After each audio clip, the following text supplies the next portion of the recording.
Hey guys, Mike here in Taiwan. I'm actually over in the night market, but it's the daytime. And I just kind of realized this morning, because I just kind of had like a, oh gosh, I don't know how to explain this, but yeah, I was a bit upset about something I was trying to get across to somebody, but they wouldn't really listen.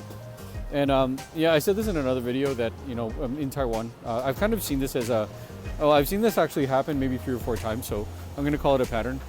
And maybe it's just the fault of English because it's like not really translatable, but so basically these people, I'm trying to get like my point across about something to them, and they said to me, what do you want me to do about it? And it's not my fault, or it's not my fault, is it? Not their fault, not my fault.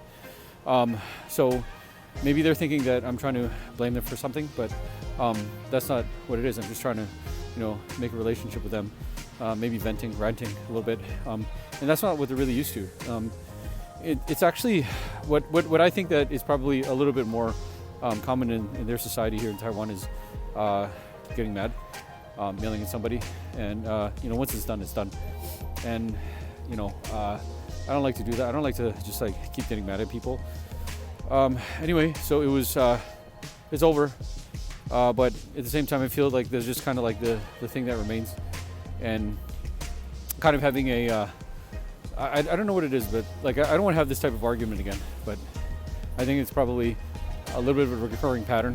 But the thing is that there's a couple of things, right? Like history teaches us that nobody learns from history. So I don't want to be that guy. I don't want to be that guy that says, I don't learn anything from the past or my past things.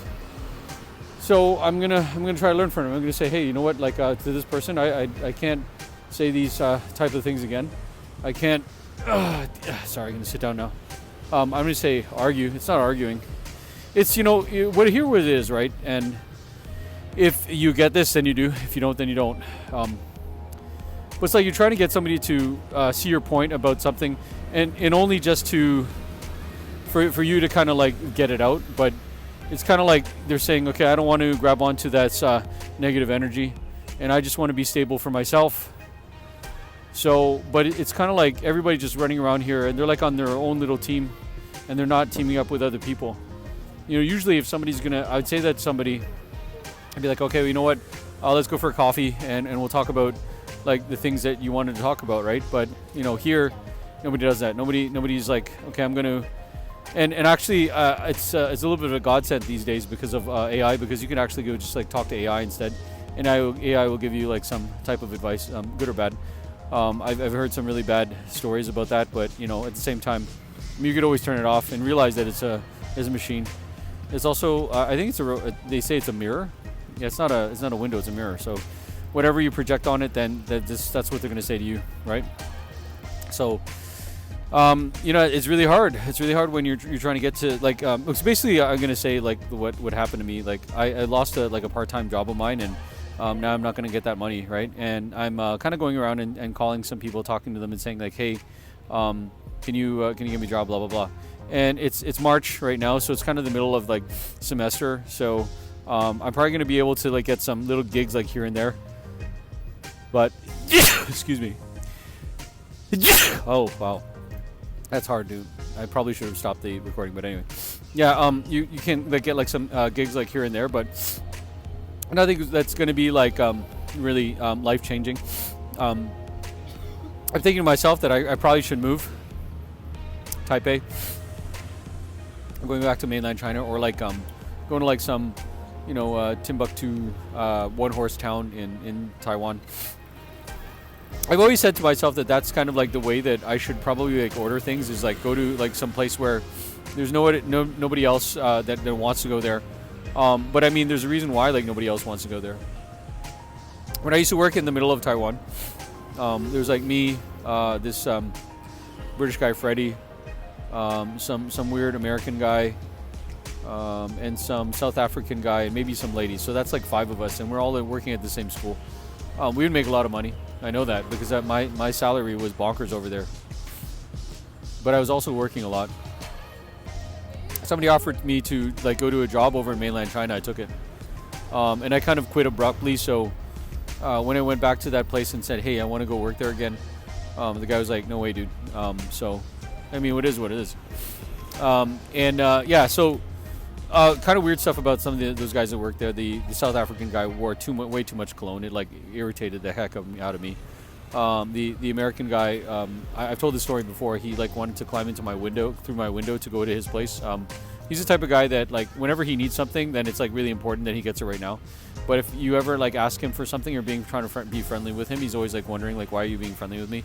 And I think that's probably something psychological, that it's like people, they don't want to be vulnerable and ask for something, but they like when you ask for something, it's like almost, I don't know, it's like they're trying to be friends with you or something, and they don't want that. And that guy Freddie, his girlfriend cheated on him over in Myanmar when she was like teaching Chinese or something. And if he's here, I don't know. I don't think he's probably gonna ever see me again. He doesn't even know what I look like or sound like anymore, so who cares? I did try to go visit him when he was over in Hong Kong, but that's kind of another story. Anyways, so like just that's another like kind of key point about if you're going to be going to the middle part of Taiwan, it really attracts a lot of like weird people, because you got to keep in mind that these people are kind of trying to avoid. So for me, I'm trying to avoid the competition of the big city. For them, they're just trying to avoid people, and that's kind of like some weird psychological stuff right there too. If you're going to be going to the south part of Taiwan, then you're going to be dealing with lower salaries. I think the salaries probably haven't changed there in like 10 years. Now and then you're going to see like people like, oh my god, are these guys smoking here? Now and then you're probably going to see somebody who is what am I trying to say here?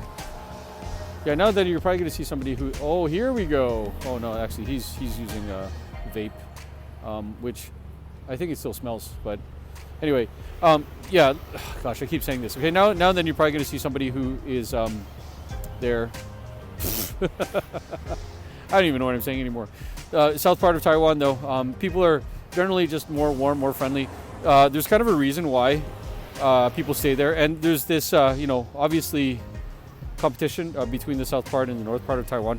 So they're always like saying like it's different or whatever. It's kind of like the Osaka versus like Tokyo or something, like people from there or whatever.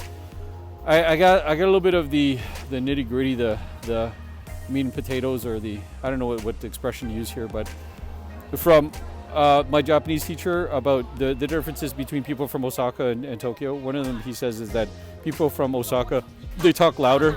So, but people from Osaka and Tokyo, they both walk fast, because I guess it's because it's a big city or like whatever. I think the biggest differences is north and south, because I mean, like, you got places like Okinawa, which is like super, super different. But maybe that's kind of like the difference. This is another thing that I've never actually told anybody, that the difference between Japanese people and Okinawans is like the difference between people in Canada and people from Newfoundland, and people from Jeju-do, which is an island off this coast of South Korea. They're just different, right? And I think probably the fact that they're an island, or the fact that they just have such different culture, even though they share the same place, like it's like weird, right? So when people still share the same province or country or like whatever it is, but then it's like, okay, yeah, but we're the kind of the weird like offset people, and I don't know, our culture is different from yours. So because you kind of say the same thing like that about Quebec over in Canada, because it's like an all French speaking place. So even though I'm like sharing the same country with the same people like in Canada, because I'm from Ontario, and but then they're in Quebec, and it's like it's all Frenchy, and I don't know. But overall, okay, I just want to kind of end this on like a positive note, right? I have my health, even though I haven't exercised since last Saturday. I have good food to eat, and I have money in my pocket. So, and the weather is getting better, even though the worst of it was like this crappy rain like in the morning, but now it's kind of like settling down.